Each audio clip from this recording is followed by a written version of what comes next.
यह तो हम सभी जानते हैं कि भगवान शिव के सबसे प्रिय गणों में से एक हैं नंदी। नंदी जी कैलाश पर्वत के द्वारपाल भी हैं। आप सभी ने देखा होगा कि शिव मंदिर में शिवलिंग के सामने कुछ दूरी पर नंदी जी विराजमान रहते हैं। कई लोग जब मंदिर जाते हैं तो नंदी के कानों में अपनी मनोकामना बोलते हैं। ऐसी मान्यता है कि नंदी के कानों में अपनी मनोकामना बोलने से वह जरूर पूरी हो जाती है। नमस्कार दोस्तों, दर्शन चक्र पर आपका स्वागत है। इस तरह के वीडियो देखने के लिए चैनल को सब्सक्राइब करें। वीडियो अच्छी लगे तो लाइक करें और अपने दोस्तों के साथ शेयर करें। और आप भी महादेव के भक्त हैं तो कमेंट सेक्शन पर हर हर महादेव जरूर लिखें। मित्रों, आज हम जानेंगे नंदी जी के कान में अपनी मनोकामना बोलते समय किन किन नियमों को पालन करने चाहिए। इन नियमों को पालन करते हुए अगर हम नंदी जी के कान में अपनी मनोकामना बोलते हैं तो वो शीघ्र ही पूर्ण होते हैं। तो चलिए शुरू करते हैं आज की प्रस्तुति।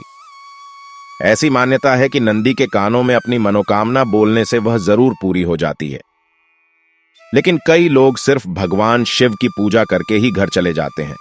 लेकिन भगवान शिव के साथ नंदी की पूजा करना भी बेहद महत्वपूर्ण है।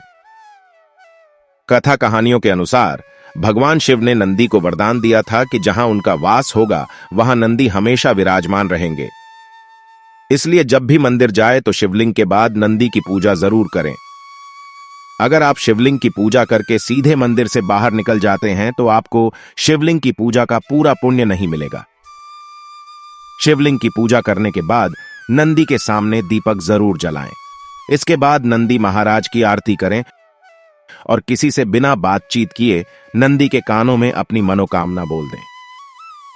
शिव मंदिर में लोग नंदी जी के कानों में अपनी मनोकामना बोलने के बाद ही बाहर आते हैं।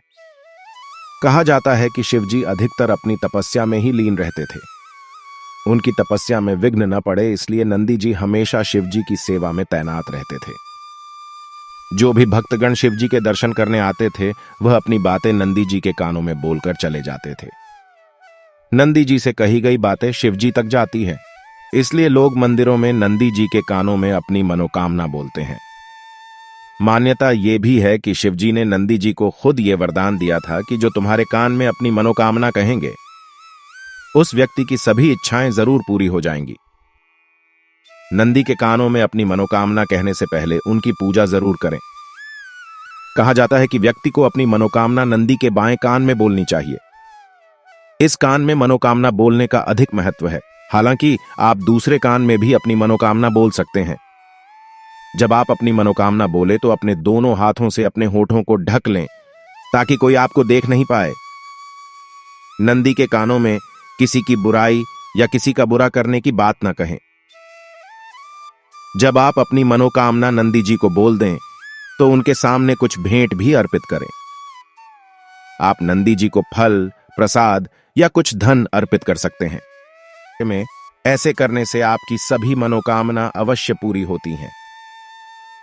दोस्तों, आज के लिए बस इतना ही। उम्मीद करते हैं हमारे द्वारा दी गई जानकारी आपको अच्छी लगी हो तो वीडियो को लाइक करें और अपने दोस्तों के साथ शेयर करें। वीडियो को अंत तक देखने के लिए आपको बहुत बहुत धन्यवाद।